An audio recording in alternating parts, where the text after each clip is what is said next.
All right, welcome back to another episode of Talking Turkey. We're joined by a tradie turned professional racer, Louise, and Benjamin, the meter eater, Hildred. So yeah, thanks for joining us, guys. We'll talk a bit of shit for a couple of hours, maybe not quite that long, but yeah. How's your day been? Yeah, pretty good. Had my last day at work yesterday. Yeah, It was very exciting. Yeah. Now I'm free forever. Ready to go travelling. Yeah. That's So- exciting. So yeah, Louise, you've just got on the nuke-proof Sharam team. Is that what's the deal with the team exactly? What's your deal? Louise Ferguson, for everyone. I don't know if I give you actually a proper introduction. So we've got Louise Ferguson and Ben Hildred. Thanks. Louise just recently got announced on the Sharam nuke-proof team. Yeah, talk us through a bit about that, mate. Yeah, it's pretty exciting. Kind of not unexpected, but the guys at Nukeproof are really nice. So I've just been chatting to them for a wee bit, and they. Look, you gotta use your big voice, mate. I gotta come in. Yeah, you gotta come in, talk loud. Yeah, you got it good. You got real big ones. Problem is, Louise, you're just like way too modest. You just like, got onto a fucking nuke-proof team with Sam Hill. I'll be shouting it from the rooftops. Everyone would be. I think that's the best part, maybe. Yeah. Being on a poster with Sam Hill. Yeah, that's pretty cool. But I've never met him. But I have listened to some podcasts about him, so I think it's going to be awkward when we first meet. I'm sure you'll be all right. Yeah, that'll be good. Yeah. Talk us through your Sharam nuke-proof experience so far. How did it start off? Yeah, from the beginning, I guess it's kind of intertwined with iLab actually. Yep. So this year I did some Crankworks events, but because of COVID, I didn't actually get entries. So I got an entry, and then because of COVID, I got taken away. And then iLab managed to get me some entries back because they were sponsoring Crankworks. Yeah, sponsoring Crankworks. So yeah, they got me into the downhill and the dual slalom, and then because I got into that, I did okay. Did a bit better than okay at downhill. Yeah, I got fourth, and I almost had a huge at the bottom. But Yeah. I was like 0.2 off. But I think you've gone over. I was You like- almost didn't get into Crankworks. Like you were pretty bloody close. Oh, it came down to And like you- the line, like and the week you- of. Yeah. Because you ended up being like, because they had a B and A practice, and were you in like the different seating as well? Yeah, I got seated like slowest, or yeah, I got put in the category that wasn't professional and the very first person to drop as well. So it was actually quite good because it got the race run like done, and then I got set at the bottom for ages. Yeah. But yeah, I was essentially like, But how did it? So you sat in the hot seat for the whole time. yeah. So was that a nice feeling, or was it? Yeah, I don't know. It was a little bit awkward because it was a cool feeling to be sitting there and then watching the times come down. Yeah. But then I couldn't really, I could see the screen of the girls coming, but I couldn't see it because it was quite far away. Because when I sat down, they were like, "I'll look over there and see what all the other girls are doing." Yeah. And then I was like trying to see, but I just saw like little bits, and I could see like if it was green or red. And then yeah, but that was awesome. Yeah. So that kind of kicked it off. Was that did you only race the downhill at Rotorua, or did you do the couple of other events, did you say? So I got the dual slalom. Yeah, iLab got me the dual slalom and the downhill entry. So I did downhill first, and then the dual slalom was I got into the top. So I just scraped into the live feed, which is like the final round. But because I just got in, I went up against the fastest qualifier. Yeah. Which was Casey Brown. So, and then it rained, and I didn't think, well, I was... Oh, it was pissing it down, eh? Yeah. The corner was slippy. I remember seeing that track on the TV. That was ridiculous. Did you see the crash reel? It's real funny. It was I think the crash reel was just a live feed, wasn't it? Yeah. And so what you don't see is like the weight everyone has. So you do like one side of the dual slalom, and then they run the rest of the girls, and then they run all the men, and then they come back and you race the other side. So for the girls and the guys, it's like an hour wait. It was an hour, like it was ages in between. Oh, yeah. So the conditions like completely changed, like, and you didn't get to see the track because they'd run you straight back to the top, and then you were just waiting. So it was kind of hit or miss if you knew if it was going to be slippery or if it was going to be dry. So actually, me and Casey went up against each other, and I think I got her the first one. First heat.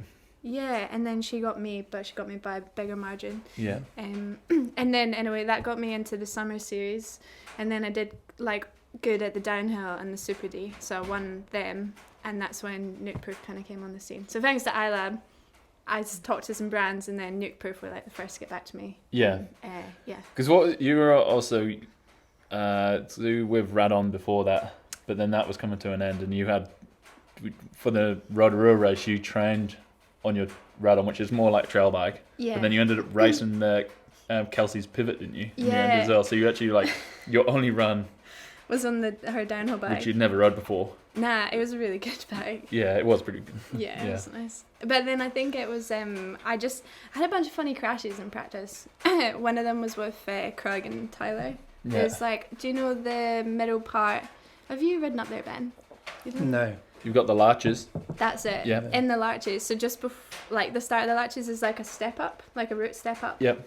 And some of the boys were doing this line where you go pre-jump before, do like this gap, and then it's just the fastest line that takes you into these routes or whatever, or you can kind of go around, and I was trying to decide what to do, so I kind of went in the middle and went into the step up really squirrely and just went straight over the bars. And someone, Krug and Tyler watched it. They were just like cracking up. And then, when I got to the bottom, I'd broken something to do with my drive chain. I think it was. Is this when the tree fell on you? Oh, that was later on. That was another crash. Yeah. I came off the track and hit a tree, and the tree was dead, so the top half of it fell, snapped, and then came and hit me in the back and winded me. Yes.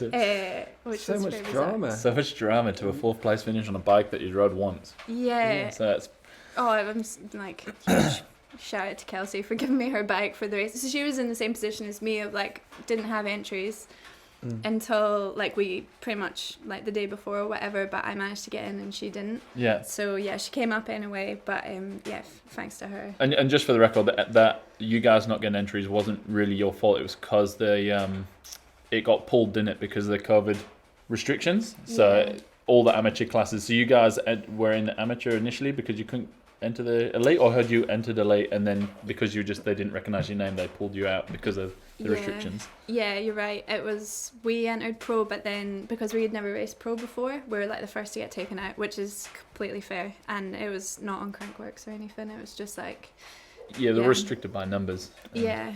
And actually, really funny, did you watch the Speed and Style there? I can't remember what I watched now. Yeah, I did, because there was that weird volcano step up thing halfway down.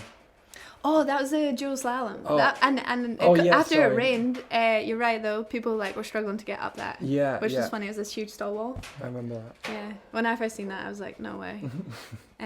But with the dual slalom, it actually got really windy, so we were all trying to get entries into it, and then the weather was pretty dicey, and then we started watching practice and stuff, and everyone was getting blown by the wind, and me and Kelsey were there Thank God we didn't get into it. we're like, what a shame, we couldn't race this. Oh well.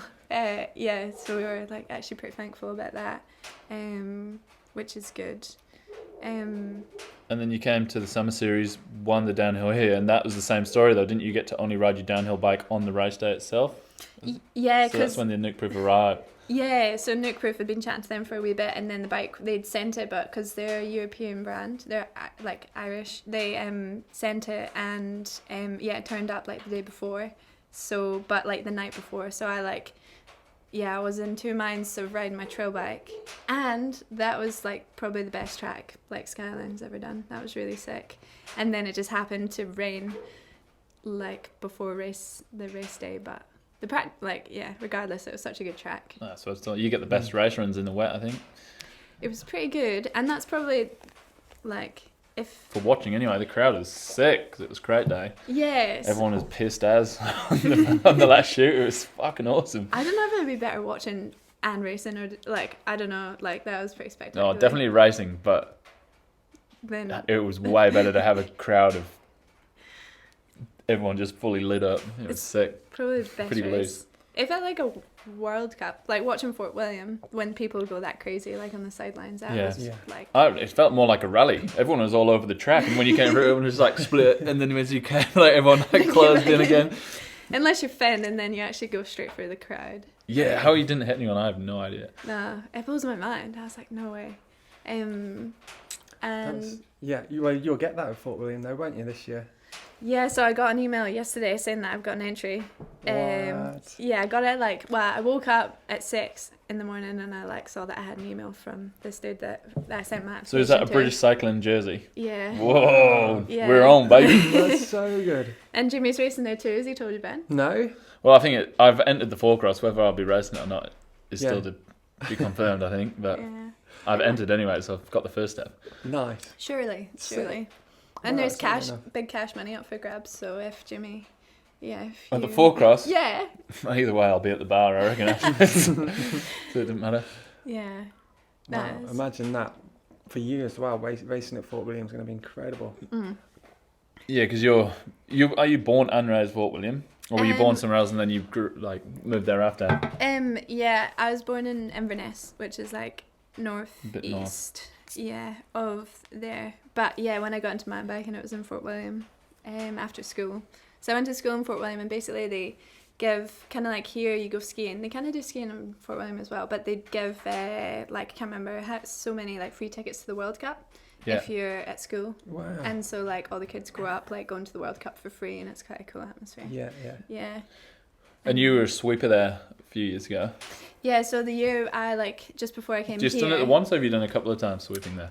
Oh, I think I just did it the once. Yeah, it was the once. I raced a 4-cross as well, but basically someone pulled out. One of my flatmates, I think it was Mark. Someone was meant to be a sweeper, and all the positions had been filled, and then someone pulled out, and I was like, oh, I really want to race it. I'm just gonna I'll do it.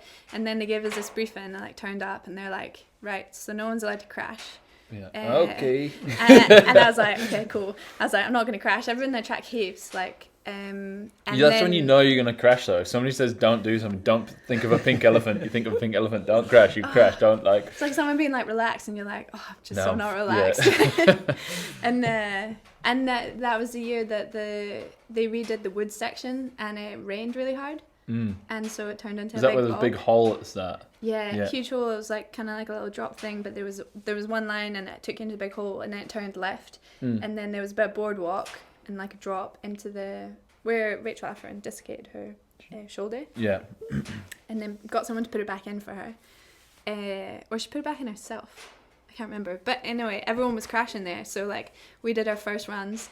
We all crashed in the woods, came down, we were covered in mud, and the guy that gave us the briefing was off it. He was, yeah. And then You should have been like, mate, you go and fucking ride the track. I was like, I didn't know what to say. I was so embarrassed. And then, but I'd never done it before, whereas Mackie and Gemo, I think they'd done it before, at least one of them had. And there was Petey. Yeah. So Petey was basically an honorary member where he just came and turned up and rode when he wanted. So Yeah. he just got to ride the track. And he they kind of stood up for us and was like, oh, it's actually really hard. And you're meant to, like, as a sweeper, to say, like, if something is, like, dangerous. Yeah. So they were like, oh, you need to go and look at that. And they did do some work after practice and stuff, chopped out some roots. But, yeah, that was pretty gnarly. And doing that, like, was a good challenge. And everyone was screaming at you as well. Yeah. Well, people on the side probably just don't... Or do you have to wear high vis? You don't... So you don't really know that you're... They probably just didn't realise you were a sweeper. They probably thought you were racing too. So you don't need to, but you have to wear like a number plate, so you get letters instead of numbers. So I think I was C. I think I was number C or letter C. But then I raced a 4-cross and had a huge crash on the Saturday night. So then I was super sore for like going up to sweep as well, which was funny because they were like, "Don't crash," and I crashed on the downhill and then I crashed on the 4-cross. But it was all good. Yeah. Have you ever been up there? For the World loads Cup? of times. Yeah. Yeah. We'd go every year. It's just so good. Have you had it when it's dry? Yeah. Yeah. Dry, soaking wet. We'd always stay at Camp Lockie near the high school. Yeah. Yeah. And then It's a good spot. walk there whilst drinking beers. It's so good. Such a good week. Like, well, the World Champs was like a whole week in 2007. We went up there. Where I met your teammate. He signed a poster for me. Is that when he won as well? I think it was. Yeah. What? That's pretty cool. Petey's ripped his seat off. Yeah, that's it. At the top, just before the motorway. Yeah, I was rooting for Petey that weekend. Was you there as well? No, I wasn't. That's when I actually probably only got into downhill a couple of years before that. And I was just watching it. But Petey's always my guy. So when he had a crash, I was pretty off it. Yeah. And I love Sam Hill now, but when Sam Hill first started beating Petey, I hated Sam Hill because I only wanted Petey to win and no one else, and it was like Sam Hill was the one that was winning all the time, so he was always beating Petey, and I was like, I hate Sam Hill. And because I also didn't really, because I was just getting into it as well, I didn't really look at riding technique. I didn't care, so I didn't really understand, I guess, until like Val de Sol run. Or the Chambry, I actually think the Chambry run as well, where he crashed, was actually just as impressive. But did he get third with a crash? Third of a crash, but that was like, also the way he rode Chambry was just like, the whole weekend for that as well, is like, everyone was kind of a bit tactical, I think, with how they, if you see Matty Lackinen or Lehekoni, he was like quite tactical with his qualifying. He did, and he pulled won. over. And then where Sam Hill just seemed to go balls to the wall both things, and and do real good. Yeah, I think the best coverage was on one of Clay Porter's DVDs, and he did like that first or Hypnosis. I'm trying to figure out. I think first is the one, I can't remember. Yeah, but I think it might be first. But that's the best coverage of that weekend. I think it's so good. But yeah, that or Val de Sol. Yeah. Oh, there's a couple of good Mont Saint-Anne ones he had as well. Yeah, just bloody good. But did you race a bit downhill before you became this? You're the opposite of downhill. You're an uphill rider now. That's what you're famous for. I don't. I ride. Would you believe this is news to everyone? But I ride equally as much downhill as I do uphill. I figured out that's kind of how it works. It's quite amazing. What Really? about uplift? Yeah. How do you figure that out? Yeah, it blows my mind. But yeah. I ride just as much downhill as I do up, would you believe? Yeah. I'll believe it when I see it, mate. Yeah, all right. Well, I was going to ask you actually, because I kind of, I'm thinking, Jimmy, about getting one of those uplift passes for that old gondola in town. Oh yeah, it's pretty old now. Yeah, but I'm not sure if I want one yet. So, like, I might... Well, we could do downlifts for you. And then you could start doing just pedaling up, and you can get a lift down. Well, I could. I was going to ask, do you do like a 3 or 4 week trial period where I could just test it and see if I want to get a pass? And then, I've got to be sure. It's a big investment, you see. Yeah. So if you just until, I don't know, mid-May-ish, like... Mid-May, almost to the 29th of May. Yeah, just a few weeks. And then after that, then you just have then I'll decide where I want to commit. And then you ponder on it till about mid-September. Yeah. When it starts again. That's a good idea. Yeah. Is that a deal? This is a verbal contract. I'll talk to my boss. I'll talk to Shakar. Big Shaq. How's he doing? Big Jack. He's fine. He's back at work? Yeah, he's always back at work. Yeah. He's always fine. Hardest worker at Skyline. But, yeah. The only he's just using his sick days at the moment. Yeah, it's funny. I think that you're most known about like for pedaling, but really, did you not come from BMX? Yeah. Oh, I ride all bikes. All bikes everywhere. Yeah. There's no prejudice towards bikes. Unless they've maybe got a motor, but that's another subject. But still, that's not a bad thing either. But it's not my cup of tea. I've heard you're actually quite good at fakies as well. Is that rumour or is this true? Yeah, that's the thing. Can we see any record fakies down the access road? Oh, maybe one day without a chain. Oh gosh, no. I should do fakie challenge instead of plank challenge. Yeah, maybe so. But No, it's all good fun. How many challenges are you on now? What did you start with? So you started with the Everest with Quinny? Was that kind of the one that kicked it off, or did you have a couple of smaller ones before that? Oh no, that was just something that we both wanted to do, and we decided to do it on the same day. It's weird. It's weird considering them. It's odd because like like people call them challenges and like missions or goals and stuff, but it's just like. It's odd because that makes it seem a lot bigger and almost grander than it is, because it's just to get on your bike and see if you can do it kind of thing. A challenge is a bit like. But I think it's all in perspective. If you'd probably just do. Oh. For me, that is a mission. Because I had Simon on here because he was raising. He did the Everest challenge for raising money for the for the adaptive bike stuff. Yeah. And I went and like supported him when he did that, and I think I did 6 laps, which is my max. But on lap 2, I was like, even I was questioning myself. I was like, why am I here? Yeah. This is the worst thing. I'm gonna have to pull out. And then I kept thinking, I was like, Simon is on, what is it? Is it 21 laps? I think of the hill, isn't it? So he had already done like 15 laps at that point, and I was on 2. Yeah. Or no, so I guess he was on 17 laps, and I was on 2, and I was like questioning why I was there. Yeah. If I could carry on. And I was like, get over yourself, Jimmy. You're on 2 in and he's 15 in. I think I can do another 4. So I think effort. I think totally. I think anyone can do it if they just. The way I see it is. But it is a challenge and a mission. Okay, it is a challenge. Yeah. But in perspective to what you do, because you've obviously worked yourself up to. Like you to spend be able to do more. When you do something like that, you in my head I think you complete and you do the challenge in the weeks beforehand. Like you I guess you do. Some people call it training. It's just riding your bike a certain amount. But and then when the day comes, like for me, I've already done it. Like it's done. Yeah. I've done it. Today's just proving it.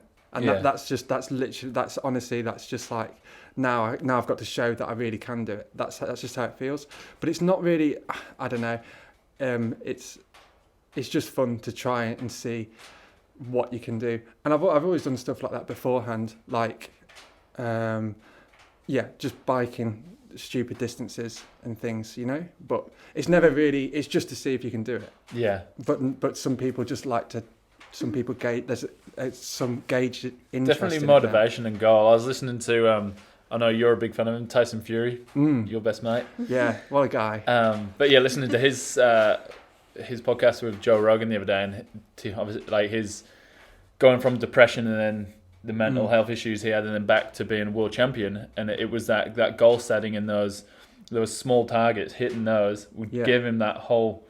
I guess if it wasn't for that, it wouldn't have pulled him out of the depression, and he wouldn't be world champion today. So I think, and even if you're not going through that, I think for anyone, like small goals and missions are just like such a good. And I find them personally, I look at 1% all the time, because I think finding 5% improvement in something, or 10%, especially in downhill now, is like not impossible. Nothing's like impossible necessarily, but like super hard. Or it's real hard to critique yourself that much, but to find 1% is so. I find that so easy. 1% could just be like having a good breakfast. 1% could just be going to bed an hour earlier. 1% could be warming up before you run. And if you've done those 3 things, there's 3% already. Yeah. You add another 2 things, there's your 5%, but finding 5% in one thing is like super difficult. Yeah, that's interesting. And so that's how I always have gauged improvement, is going off more of a percentage of that, and I just look for 1% as in everything, because 10% is a big ask as well, to commit yourself to a 10%, and then failing at that is that sometimes like failing yourself hurts more than like anything else, I think, because in yourself you always like set what you think is realistic goals, and then when you fail you feel worse. So you've set something realistic, which is a 1% goal, but you do 5 of them a day, there's 5% improvement every single day. Yeah. I think to sports and performance, that is like always, especially when you're getting to a level, like a higher level, to find that improvement, it gets really difficult. Yeah. And you can always look at people that do it better than you, but like they're almost like something. You look at Sam Hill and you look at Petey, and I'm like, Petey's probably like scratching his head. How is Sam Hill at the time like so much better? But if he like just those little improvements every day will be the thing that gets you there, I'd say. Yeah. You two have I think almost more interesting than your challenges and the result is like your outlook. Like you two both have a really good outlook on the sport. Like I think you're inspiring because the way that you talk about mountain biking and what it means to you, and it's like not about the challenge, it's more about like just riding your bike and then rather than looking at the result of a downhill race, you're like just the 1%, like that's really positive. Oh, I look at the result as well. Yeah. Really nice. I look at the result in depth. I think what's different is like with racing for you two guys, it's like you're looking at those percentages and looking for like incremental improvement to do something as fast as possible or to your best of your ability as possible. But for something that I do, there's always like there's just a goal at the end of the day or at the end of like a certain amount of time, and I think I don't know, it kind of in my head it feels a bit different to some extent. I don't know what I'm trying to say really, but the incremental gain thing is like true. But when like for example the Everest, you just got to do like I just had to do like 22 laps of that. Once I've done those 22 laps, it's done. Do you have to do it in 24 hours? What's the limit on Everest? Oh, I don't think there's a limit. I think there's just... It's going to be one ride. Yeah, just like one ride. Consistent ride. Yeah. It takes a lot of mental resilience, so to just stick with it even after 2 laps. So. Yes. I've only ever done 2 laps of the Grande in a day. I was with you on your second lap. Yeah, you convinced me to do it. Yeah. I was like, I'm away. I was like, stop fucking crying, man. You do love a cry, don't you? I can't help it. Nah, I did. It makes you feel better. You should just cry it out. Do you know what? Like, did you cry when you did 21? No, I didn't. Yeah, the third lap, this is gospel. Third lap of Skyline is always the best. No matter how many you do, as long as you do 3 or more, the third lap's always the best. Mm-hmm. I don't know why, but a lot of people will attest to this. Yeah. Good to know. Maybe I should go for free. Yeah, I can't remember. I remember just... I remember thinking about going home for dinner, and then I thought I couldn't because Simon's already done so many more. Do you remember on mine and Hemi's Everest when you came and joined us? Yeah, joined it was us in pissing that thunderstorm. Down. Yeah, picked the worst laps to join. It was lap 16, and you and JT came, and it was like. Yeah, like what the far edge is like a river. Yeah, it's like so grim. You lent me your gloves, which had holes in the fingers. I remember. I was like, thank you. I think you've always needed holes. Your fingers are so much longer than mine, so it probably is a good thing, really. Your hands like way bigger. I haven't made it myself. Do you go to like a little place in your head? Like, what do you think about when you're writing out? Do you put like the world's problems to write, or what's your thing? A lot of stuff. I don't. Do you have like a go-to place? Yeah, kind of. You can really zone out. It depends where you want to go, but everyone talks about the pain cave. But I've decorated my pain cave with chaise lounges and it's actually quite a nice place. Is it like on Happy Gilmore? Have you seen that when he goes to the place and like Bubba's playing the piano? Oh yeah, no, it's not Bubba. No, it's the guy with the hand. What's his name? Oh my god, yeah. But yeah, he's playing. Yeah, you happy? It's like the midget on the little... Yeah. And there's a crocodile there too? I can't remember. Yeah. I think it talks as well. Oh yeah, the crocodile. Yeah. He's like a good dude. Chubbs. Yeah. That's it, yeah. Yeah, amazing. Is that like your place? Yeah, imagine your place is surrounded with like dad jokes on the wall. That's why that's why I try and make my jokes though. Oh. But no, I don't know. You can just think about anything. But I think you've for me, like when you're in that mindset, and I guess like it's a nice place where thoughts are clearer most of the time, and you can kind of solve problems, or just chill out, or listen to music. It's just a nice place to be. It's and you've just got to accept that it's gonna take this long, and it's gonna hurt, and it doesn't really matter because you can't do anything about it. So you just do it. and that's it. It's as simple as that. You just gotta get on with it. But I don't know. And then so that was it. That Everest day was good fun. So Everest was the first, really good. And then correct me if I'm wrong, but then did you go to the Olympus Mons after that? And then this year was it the million feet? No. So yeah. Oh gosh, what was it? What's the timeline? So it's Everest with Henry. And then the next year, it was the stratosphere. So what's that? That was. I gave myself 30 days to climb to the height of the stratosphere, on that really wet December in 2019, where the lake almost flooded, and that was twice. Good. Twice, yeah. That was like. Did that, so that's the stratosphere thing. So you also rode down from the stratosphere too. Yeah, exactly. It's it's just clicking, isn't it, for you? Like, fuck, actually it's not that bad. So I did the stratosphere, and then the year after that was the Olympus Mons, which was quite a big one. That one is what is that on Mars, or is this the biggest mountain in the solar system? Yeah, which is on Mars. Out on Mars, yeah. And no one has anyone repeated that yet? Emma has repeated it in Nelson. Oh yeah. So Emma Batup, she's just done it, which is awesome. It's just so good. I wanted to make it like something that people can do once they've done an Everest. Yeah. So Everest, but if you Everest, there's a website, isn't there? Yeah. So you can Everest and and go on the website and record your ride, and then that's one consistent ride, and then your Olympus Mons effort. How high is that again? It's like 22,000 meters. 22,000 meters, and then what's your time frame to do that in? 72 hours. So I've got a website. Yeah. olympusmons.cc. And there's like. Is it merch? Do you have Olympus Mons merch? No, I don't. Ella could get on this. Oh, we could. I have got some stickers. Pan cut me some. You could be our first official sponsor. Olympus Mons merch at Talkin Turkey. Well, it needs to take off really, but yeah, I've got a website with some vague rules, and the rules are you've got 72 hours, so 3 days. You've got 3 rides, so like 1 ride a day, and you just got to loop your ride and accumulate that amount of elevation after 72 hours, essentially. So yeah, it's kind of like if you divide it into 3, it's like 7,000 odd meters each day. So it's almost 3 Everests in 3 days, minus 1,000 meters. But yeah, I don't know. That was yeah. So that was 2020. 2021 was. And you must have. Did you cry at the end of that one? The last day was pretty good. You actually picked some shitty days for that one too. Yeah. Because the remarks was like peanut butter, was it? Or yeah. How do you guys know all this? This is mental.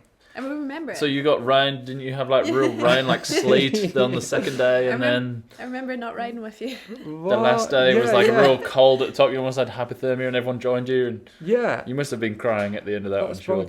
No, it was more relief. Maybe I was, but I didn't know because I was that wet. Like the second day, this is in November. We started summer. Yeah, it was like midnight start, and like at 2 a.m. it was snowing and sleet, and like I swear I fell asleep whilst pedalling up Coronet Road, and like I was with Jamie Mackay at the time, and like I was all over the place, and like I think just following his light kept me going, but it was very, very unstable. And then had like a little nap at the top, and then had to descend in the snow. It's so grim, knowing that I had to do it until like about 8 p.m. that day. And then but anyway, it was still good fun though. Like this is it. It's just riding a bike. Like it's not dramatic. It's not bloody. It's just a big bike ride. But anyway. Yeah. And then, I hate like making it like a fucking Billy Big Bollocks, all that. But it's like, but anyway, the third day was like remarks, and that was a great day. Like, and you kind of almost acclimatized to it, and it was brilliant. And Callum was taking pictures, and he was halfway up, just chilling out on Windy Corner, and I was going past like, yeah, man, this is so sick. Just like buzzing up and down, and I think I was listening to some music that day, having a sing because you can like shout at the top of your lungs and nobody really hears you, so it's great. And then I got down to my last lap. Oh no, my jumper got stolen. That was the bad thing. Stole your jumper? Yeah, that was a bad thing about that day. Was but it's okay. Jumper? It was, but it kind of worked out to be really good. I'll tell you about that in a second. Was it Olympus Mons merch? Your first? No.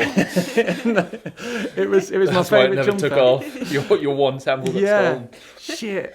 And then the last lap, I got to the bottom, and like Tim and Pang had closed the shop early, and all the staff as well as like a few other people as well, like Stephen Gnomes came up, and like. It's so cool. And then we did the last lap, but then it turned into like a heavy hailstorm. Like when you go to like the gravel on remarks, and a few people backed out. I was like, no, I can't do this. Yeah. And it's so grim, so grim. And everyone was just like was on the edge of hypothermia by the time we got to the bottom, like violently shaking in the van, just like, yeah, it was so horrible, but it's great at the same time. It's so good. But yeah, it's just that's what creates the story, isn't it? You know? Yeah. Yeah. That's a type 2 fun. You know, like afterwards, you just like really appreciate all that time. I'd put that to like type 4. Type 4, yeah. Yeah. Yeah. It- It's very yeah. hectic. What did you write down from remarks? Just on the road, that Yeah. one. Yeah. It was like kind of the most boring day, but also Yeah. I was also pretty knackered. So it's probably good not having the distractions. Yeah, that's it. Yeah. But no, it's good. Yeah, that's fun. But you don't choose like, you just use your normal bike as well. Yeah. Do you not do you not have somewhere in you like a little bit of a point to prove? Because you make it fucking hard. You're on like a hard, like a more descent bike. You got flat pedals. You're on a big chainring. No chamois. No. But do you reckon and a flat pedals is the best, eh? But then, isn't that what you said? Like the point is for yourself. Like you disappoint yourself true. the most. So Yeah. you just have a point to prove to yourself, not to anyone. That's it. I don't do it for anyone else, and it's literally as bare bones as getting on your bike and going for a bike ride, I guess. Like you shouldn't if you're doing stuff specifically for that ride, then I don't know. Well, I know you definitely inspired a lot of people around here. That's for sure. I think since Simon, maybe? Simon did, yeah. Simon said there was like your inspiration, but I think just in general, watching a lot of people, because like obviously working up Scanlon all the time, you see the amount of people on the access road. I think has definitely increased since watching you and doing that. And I think even outside of that, we've got a lot of contractors riding up and down the road. Yeah. And I think when you were doing the 1,000,000 feet, they would see you every day. Yeah. Obviously, like multiple times a day. Yeah. And I think even to that extent, they were just like, this guy. Yeah. I think you Something. would inspire, like maybe not to ride a bike necessarily, but just to to go and find that thing that pushes you and that challenge within yourself. I think you inspired a lot of people outside of mountain biking. Just Gosh, that saw you on the road. Yeah. I've never really thought about it like that. That's cool. Like, man, if it does that, that's a buzz. Yeah. I don't know. It's weird to hear that, but it's pretty awesome. That's sick. Yeah. Yeah, man, that's cool. It's wow. Making the access road popular. But what's next? Yeah. Can you say what? Have you been doing anything recently? Oh yeah, I have. So sorry, I was just fermenting that thought then that you just gave me some good feels. We can come back to you. Yeah, that's all right. We can leave you in the corner. Manifesting, not fermenting. That's when shit goes mouldy. But yeah, and then after Olympus Mons, it was like the 1,000,000 feet, because when you do something like that, you just want to do the next thing, and it kind of becomes a, so yeah. But the 1,000,000 feet, I only wanted to do that in a year, but then I kind of got a bit carried away come May and finished it in 200 days instead. But yeah, that was good. And that was probably when I saw the contractors on the road. Yeah, that's when they saw you every day. Yeah, and I called them familiar strangers. And and we'd always wave, and they'd ask what lap I was doing or what day is it, and everyone got really into it. And literally, they'd wind down the windows to say hello. And the old boy in the digger, he was a good crack. Yeah. Oh, what's his name? Grant, that's loves it. a ciggy. Yeah. Yeah. No filter. Oh, it's great. And the zip liner guys and stuff, and it's almost a weird community. And you didn't feel alone, because when you ride that much, you ride a lot on your own as well. So it's almost kind of when you're walking down the street of your local town and you see all the people you kind of know, but enough to say hello. But you know what you've become the weird guy now. Oh yeah, I am. Have you had much interactions with that guy that walks up the access road? Yeah. We've got a phantom walker. Yeah. And now we've got a phantom biker in Ben. That's it. It's a bit odd. I haven't been up there for a while. But yeah, it's all good fun, isn't it? Is that where you're going to get your ashes sprinkled? Oh, no. Have people ride over you all day, put you in a pothole somewhere. There's a particular hole on the road that you're like, put my ashes in that one. Just pisses me off every time. Amazing. Yeah, that one. God, when was that? That was 2021. And then, I think you mentioned, Louise, K2. Yeah. A few weeks ago, I did another one. But it's kind of on the down low. Yeah. It's not on the down low. Come on, put it on the high low. No, it's not on the down low. It's just I didn't want to make a big deal of it. Plus, also, we're just working on like a really nice slideshow to kind of to make something of it. Yeah, nice. Because I guess like you say, some people are really into seeing what goes on and stuff that I'm doing, which is an odd thought, but if it gets people excited about riding bikes and more people pedaling, then that's really cool. Is the slideshow just pictures? Yeah. Sick. They had the picture slideshow, or even like the deep summer stuff. I reckon the pictures, if somebody does it right, sometimes like a picture slideshow, I almost enjoy more than a video because it's like, I'm not sure. Maybe it's just like a picture is just like so much more detail in like one picture, and then if it's done really well, like it's real good. I think I get more from that as well sometimes because I watch the Deep Summer from Crankworks and that's my favourite part. So cool, hey? Yeah. And it's like, I think videos are meant, but I almost want to watch videos like 3 times to get as much because when you stare at a photo, you like absorb it. Whereas a video, it's like, sometimes it's like one shot and it's such a sick like bit of riding, but then it's just done. And even and then it's on to the next bit and then you're like, whoa, and then another bit. And it's like, you get to the end and you're like, oh, that was amazing, but I can like pick out the best bits, but with a photo, it's like, totally. I kind of take it in a bit more. So when's that coming out? I think mid-August. So a bit wild. A bit of a while. No, if I can pull your finger out. A bit of a wild up, but they're good. There's a local photographer called Callum Wood who's quite handy with the old camera. Oh, the camera, no, he's on it. He's on it, and I'm excited to show people it because it looks stunning. Is this something you're doing with Santa Cruz? Because obviously you've worked with Santa Cruz for 2-3 years now. Yeah. So this is, I actually did it Currently riding Steve's bike. Yeah, I actually did the K2 on the new Mega Tower. So it's big. Sorry, I'm just saying the K2 as if people. K2 is the second biggest mountain in the world. Is that correct? Second biggest mountain in the world. Yeah. But the difference with the K2 is you're only allowed to use the same climb once.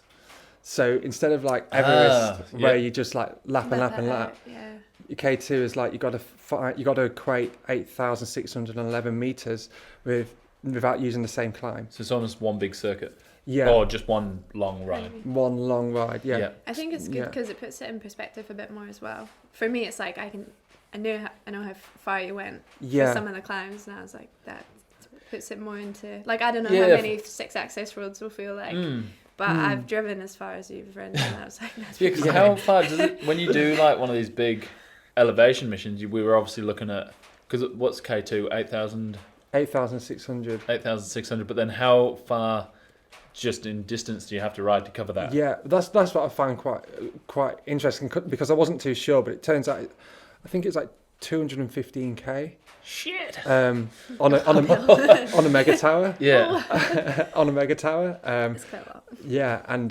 but it's great. It's really good. It took a long time. How many snacks could you fit into your new mega tower? Like hatch? A lot. Yeah. But this is really bad because I should be a bit more switched on. But I only ate like 3 OSM bars and like a packet of crisps in 15 hours.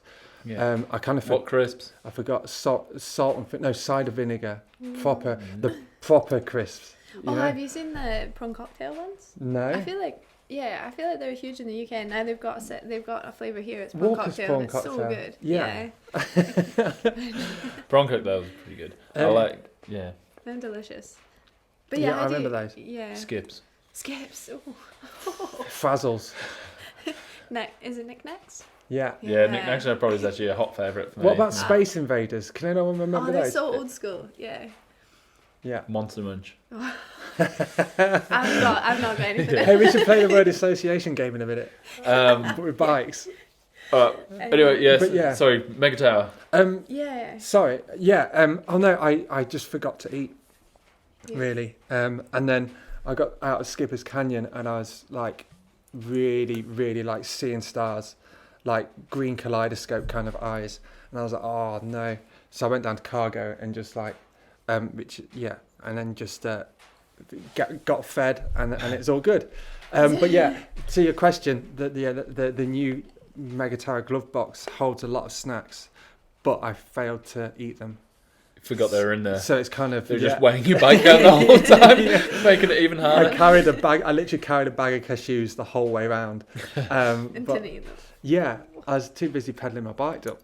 Yeah. I guess, It's difficult. When you're not used to it. I'm so useless at that stuff. And then I probably shouldn't admit it either, but like I did that 3 weeks out of having COVID, so I shouldn't. I don't know. It's a bit naughty, but what? Riding your bike that much apparently. Well, you just got to be your own lab rat sometimes, I think. Yeah. Complete. You know yourself best, I guess, if you feel up for it. If there's ever anything like, if it's the weather or like something like COVID, you always just look for whatever answer is the one you're looking for. Yeah. And that's the one you go for. Yeah. If it's like, if you need sunny weather on a certain day, you just keep looking for the weather forecast until it says it's sunny. That's exactly it. And if it rains, you just end up being totally unprepared. Yeah. It's interesting. I just listened to this podcast with a skateboarder called Mike Vallely, and he like had this crazy crash in the noughties and like folded his foot in half, and it was like a really horrendous thing. And the doctor was like, "You're never going to skate again. You might be able to walk again."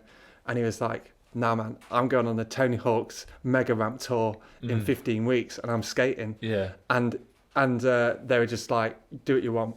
And they kept trying to book checkups with him, and he just ignored them all and just rode a static bike and lifted weights, and then just thought about skating.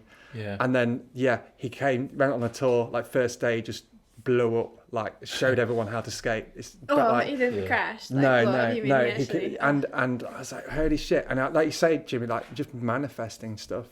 Yeah. Yeah, I guess you really gotta believe in yourself. It's like a good thing to take from it. That's it. And like in preparation for any stupid shit, like pedaling wise, it's all about, for me, it's just thinking. That's what you do on the Ferguson road. When you're thinking, it's just you manifesting and imagining doing it to a point where it becomes a day and you're just like, oh yeah, no, I just got to prove that I can do it to anyone that cares to watch. Well, that's even how this podcast came around. It was in the first lockdown was the first time I'd ever had time to listen to podcasts, because I'd never found one that I was looking for short ones, but I'd never found anything that I really wanted to commit to. And then in lockdown, we obviously had a lot of time, and I went out digging, riding, whatever, and it just gave me that chance to listen to a lot of podcasts. Yeah. And I'm like, people just talk shit for hours. I can talk shit for hours too. I can do that. Yeah. Thinking of it. Yeah, they're so good. I love podcasts because you can like listen to them riding and stuff, and you get to know people who are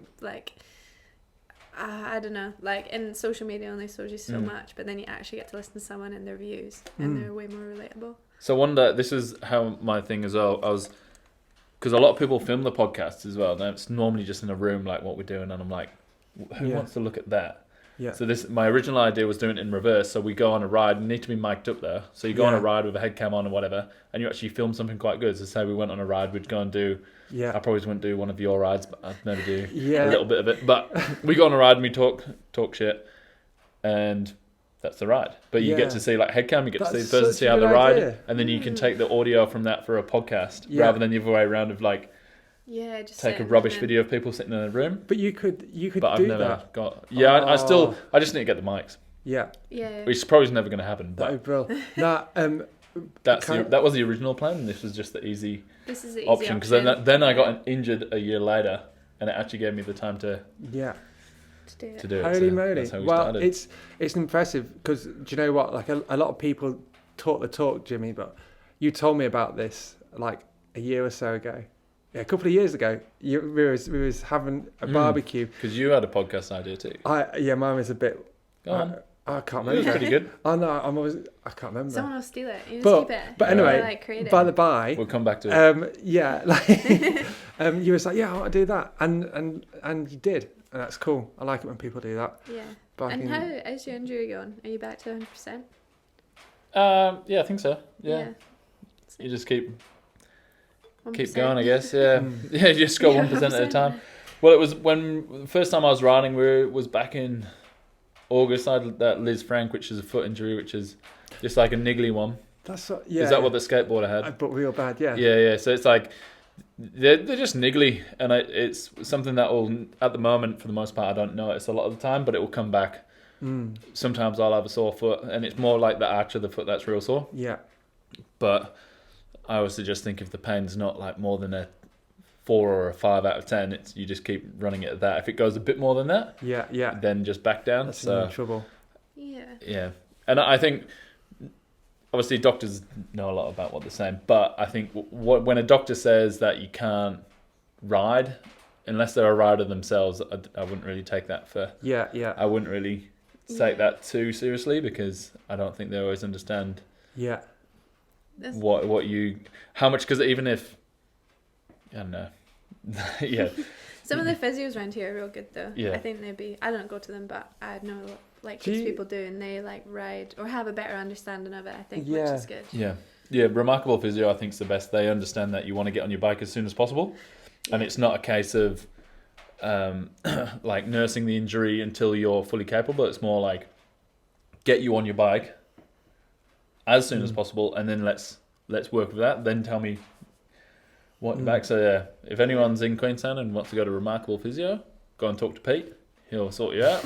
And if Pete's not available, his team will be awesome. I can vouch for that. Yeah, Remarkable have been awesome. And even with shoulders, I had about a niggly shoulder. I had 2 niggly shoulders actually, and they were going nowhere. And I went to see them for one session, and they got me booked in for X-rays and whatever. And use discount code Jimmy Pod. Jimmy Pod at Pete at Remarkable Physio loves Jimmy for your discounts. That'll be the next have you ever been injured, Louise? I can't remember you ever off a bike. I'm going to touch wood right now. But I've never broken anything. No. I've had in Queenstown, loads of people go big and go hard and like have huge crashes. So I think I've had like a lot of crashes, but just got out of them. You're just bloody good. Crashed on Dream as well and got out of that. But I threw my bike away, so I think that saved me. And then I've crashed backflipping, and I've kind of got away with a lot, I think. And I know it's just you pay to play, so at some point I will be off the bike, and it's just a matter of time. But I think having physical jobs really helps, because I'm like a bit I'd say I was like relatively strong. I was gonna say, I think because you're pretty naturally strong as well as you train to be strong. Yeah. And I think if you're going to this is again totally my opinion, maybe totally wrong, but if you're going to the gym to get strong to ride your bike better, it's not actually going to help that much. But what it is going to help is when you have a crash and you're stronger, and that is going to stop you from potentially getting injured more. Obviously, injuries are always going to come with our sport, but you can see like the smallest, skinniest guy, and if he's just good on the bike, he's going to be good on the bike. But when they crash, or she, when they crash, then they get injured. Whereas if you're you're strong, you're just going to hold yourself together a lot more. So, and if you're lean as well, if you're like carrying a bit of weight, then that's going to also like drag you to the ground a lot faster, a lot harder, and you're going to get injured. But if you're light, strong, that's where I think the training is more key, especially with the better riders, the guys that can stay injury free, because they can then ride more. They can take these slams, ride more. That's definitely it. And in Queenstown, I feel like you can ride for so much of the year, and then it's weird. Like at a point in summer, there's like there's so many people who are injured, and I've always seen it in like people go on ACC, which is awesome, and then get better and then come back to riding. But I think maybe I just don't push as much, and then just like consistently get better. Have you got that feeling at the end of summer where you feel like you can just ride anything? Here it's like such a good time. Usually when the bike park's about to close, I'm like, it's on. It's so good. What are you going to go and have you got your plans for overseas? So you're going to go, you're off to formation next week. Yeah, on Saturday I'm going to Utah to ride in the desert and build a line. Yeah, so formation's like currently the female version of Red Bull Rampage. Yeah, it is. It's like a progression event that it's not a competition, but like it is building up towards like that kind of thing. Yeah, which is cool, and it's going to be like 3 days dig in, a day of rest and then 3 days riding. Yeah. And there's 12 girls this year, so it's just getting bigger and bigger. Were you, because the first year was last year, or has it been going for a couple of years now? I think this is the third year. This is the third year I'm now. not 100%, but it's, yeah. But Have you had an invite before, or is this your first invite? First time, yeah. And I didn't actually apply. I didn't really think I was, like, I've never been, like, done anything like this before, so I wasn't, like, I really wanted to go, but I just didn't apply because I didn't think I was, like, good enough at this kind of riding to get an invite. But I realised now that was stupid, because it's not about that, it's just about developing. Yeah. As, like, a rider and adding to the sport, adding to the other girls, like, it's not really about being good enough. Yeah. And then I think as long as you can ride a bike safely, I think they're keen. I think it's quite hard for girls, like, because for you, I'd put you more in the race sort of discipline of mountain biking, but I think it's currently quite female mountain biking. I feel like progressed quite a lot in the last couple of years, especially. But at the same time, it feels like all the female athletes have to kind of just throw the hat to anything to kind of help, which is a bit of a shame, really, because it means you can't focus necessarily on one discipline and then still get the recognition you need for that discipline. Yeah. Is that like? Would you agree, or are you? Yeah, I think you're, like, on the right lines, because it is, like, developing so much, and there maybe, like, the support is coming, but it's not quite there yet. I think, like, to get to all these events, or to get to, like, to do a race series is really expensive, so I think you need to, like, kind of do what you can and just to get recognised, and then that brings support, and that brings, like, you level up as well. So yeah, so why Crankworks is so good, because there's, like, a lot of different types of events there, and they go all over the world, so you get, like, recognised, I think, pretty quickly. What might end up, like, happening, like Jimmy says, like, the past few years for women in mountain biking, and, like, especially, like, free riding things, it's really progressing, and there's more things like the formation, is you might start off with different types and aspects of mountain biking, but through giving them all a go, you might give yourself the platform to then pursue something the one thing you prefer the best, if that makes sense, as opposed to doing it maybe the other way around, where you're a downhill racer who through their downhill career towards, like, decide to then branch off to something. It's kind of like an upside down tree, if you know. It's almost like the opposite to what the male like it's came from, like, racing, and then it's, like, progressed. You look at even though, like, Brendan Fairclough's now, he's still a racer, really. Like, I'd still, even though, like, call him a free racer, I'd still, to me, he's a racer, but he's kind of, like, branched off, and he's wicked at Rampage, and he's sick. But well, like Kate Edwards and stuff. And Kate Edwards is a real good example. Still racing World Cups. I would almost associate him, like, more with the trick side of things. But then, like, he went so good at Lords as well. Oh, he had such a good, and he was in the hot seat for a while, wasn't he? Yeah, in that same field, and, like, you just know you're getting a good time. But then, I think it is different, and, like, if you think about it, like, women, there's been women mountain biking for a long time, but there hasn't been a lot of recognition, so it's not, like, developed as much for, like, racing and all these events, so we're almost, like, a little bit behind. And I think it's also come with, like, I feel like Casey's really pushed the free ride side of things. Because I think the downhill, like, when I started racing, Tracy Mosley was when I started riding, Tracy Mosley was, like, the girl, like, the female rider, and she was just as popular as, like, Pete. Like, the two people I cheered for would be, like, Tracy and Pete, and it was like, and then, but I think there's just not been, there wasn't just as many women. But again, especially in that free ride scene, like, that was way different, and I think Casey's pushed that, and it's broadened that spectrum for the girls. I think just giving us all a voice, like, because Casey knows what it's like and has been through it all, and, like, so she kind of understands, like, she's made her own event. And what's that? Oh, Kicking Horse. Dark Horse. Oh, Dark Horse. But Kicking Horse is the Chinese energy drink. It's also a bike park in Canada. Yeah. Which is really cool. It's mental. And it's got skiing as well, hey? Yeah, and you go on the gondola, and the gondola goes over a grizzly bear enclosure in the middle of the bike park. What? Pretty cool. That's so gnarly. But and you get to the top of Kicking Horse, and then, like, the whole top's like a moon crater. But anyway, there's actually a race there I was looking at going and doing. get it done. Yeah, You can see a grizzly bear on your way up. I've never seen one bear before. Maybe surely the fact that you're partaking in like so many different types of mountain biking, it's just testament to like what you're capable of, and it's a good thing, surely. Well, like yeah, it's just like, riding bikes, isn't it? That's it. That's what I've been trying to say all along. Like, yeah. I feel so what XC races are you doing this year? Oh, I've put my name down for all of them. Velodrome. Yeah, I've got my Lycra, and it's in the washing right now. Yeah. Yeah, I No, I haven't. Oh, I did the 1200, the Coronet 1200. Oh race. yeah. So, nice. Yeah. But what's so at Utah? You've got 3 days to build. It's you and you've got Jake joining you. Yeah, Jake. But you've done a bit of building up Skyline. You've built a few trails, built half the Queenstown Bike Park.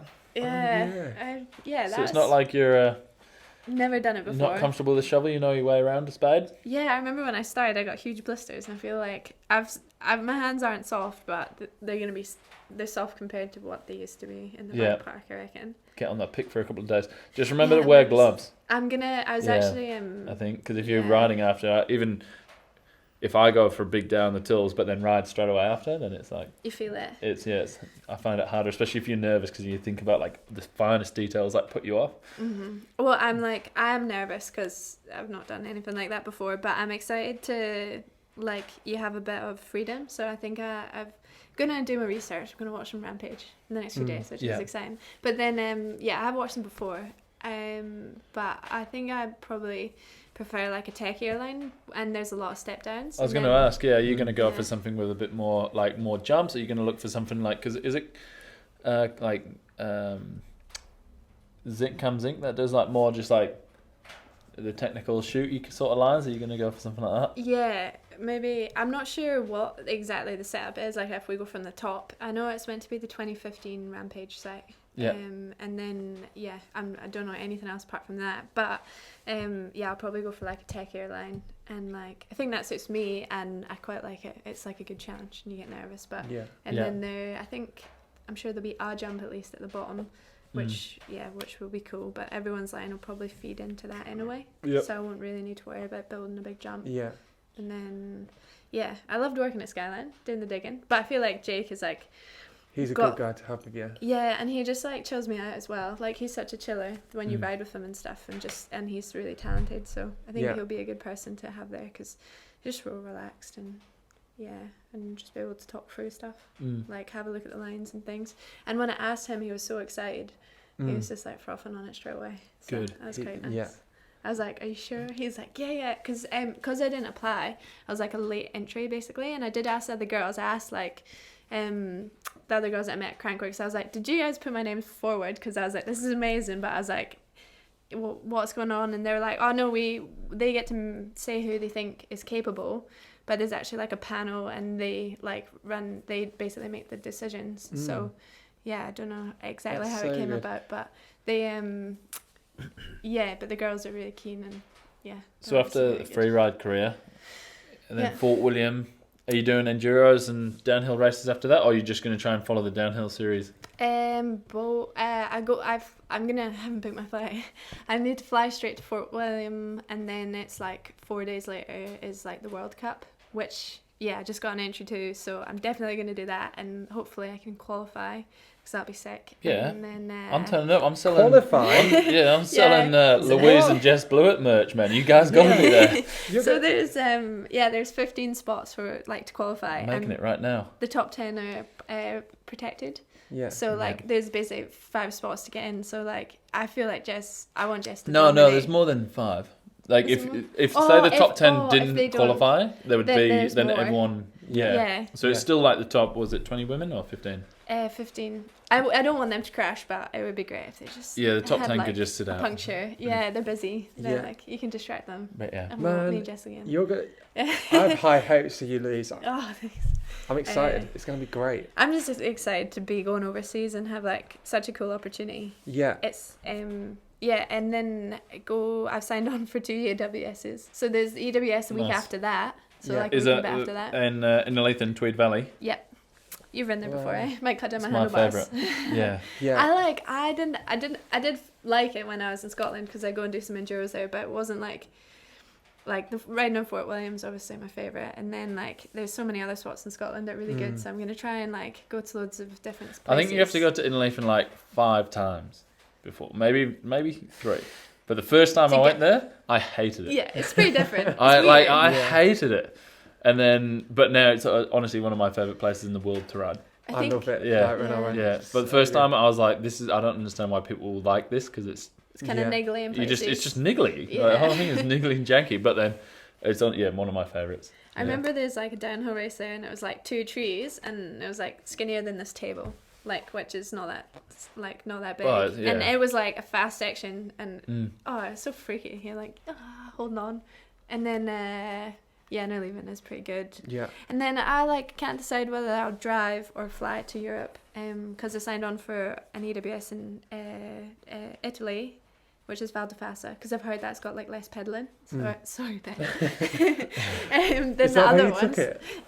Yeah, I actually did. Yeah, I chatted to a few people, and they were like, yeah, last year like a lot of the riders said that like they almost didn't like it as much because it was more like downhill orientated, which I was like, yeah, okay, sign me up. Yeah. And then maybe I'll drive. If I drive, I might go to like do a wee road trip down, and ride Sheffield and stuff. I've never ridden there, and maybe do a bit of Wales, and then But and then I've got signed up for Mega Avalanche, which you're gonna do, right? I've not entered yet, but I'm planning. It's on the to-do list. Yeah. It's good value. When are you going to Sheffield? You'll be in Sheffield, won't you? You're like you're northeast. I'm more north than it. Sheffield's like south to me. Oh, I can't talk. Oh yeah. Something. I was just planning on us all meeting up there. Sheffield, bloody Southerners, Sheffield. Not up north like me. Maybe we should. Everyone from New Zealand's just gonna reunite in UK and overseas. Yeah. But like you said today in the shop, I'm excited to go away. But how exciting is it going to be coming back to Queenstown after your holiday? Isn't that such a weird but wonderful thought that you're going to... The best bit about the holiday is coming home. Coming back, And it's like, that's when you know you've got it made. Yeah, that's when you know you've done it right. Yeah. It's full of good people here. But the thing, you also know coming back to Queenstown, things do change as well. To, like, you come back and there'll be a new trail to ride or something, you know, you go... I think that's what makes... Like this... Like Queenstown, just like a little bit more special than like most places I've been. I don't want to say everywhere, but might go home and nothing's changed. It's like you said. Well, quite often it's been so long since I've been home, so I think a lot of things have changed. But when you go home for a year, like nothing's changed. Whereas you come back here and there's normally like 2 or 3 new trails popped up, and it's funny to think like Queenstown's been around for a long time in the mountain bike scene, especially like. The higher end of mountain biking, like the real progression of the sport, and it's still, I actually think that now what's changed is that the intermediate trail and those things are what's getting built now. Yeah, there's always been a community of real high end riders. Yeah, it's now trickling down, and it's trickling down, and so you're getting a really good introduction, so you can come here at any level and enjoy it, and not only enjoy it, like the progression you get from being here for a month or something progresses you to that higher level real quick. It just builds everyone up too, because everyone gets so frothy. Like when there's people like truly excited about riding. Yeah, it's like I was going to say like McNeely and Hot Rod, 2 trails that like the amount of traffic they've had the past few what McNeely on the first year is thousands of people, wasn't it? Thousands of people. Yeah, it was pretty gnarly. Yeah. McNearly gnarly. It was nearly gnarly. It was good. It opened the week I got here. And it was like perfect timing, Wow. Yeah. I was looking for a house. It's weird to remember or try and imagine like Queenstown without McNearly and those trails that are so fundamental even now. a beach stairs. Getting around to the Kelly's Table.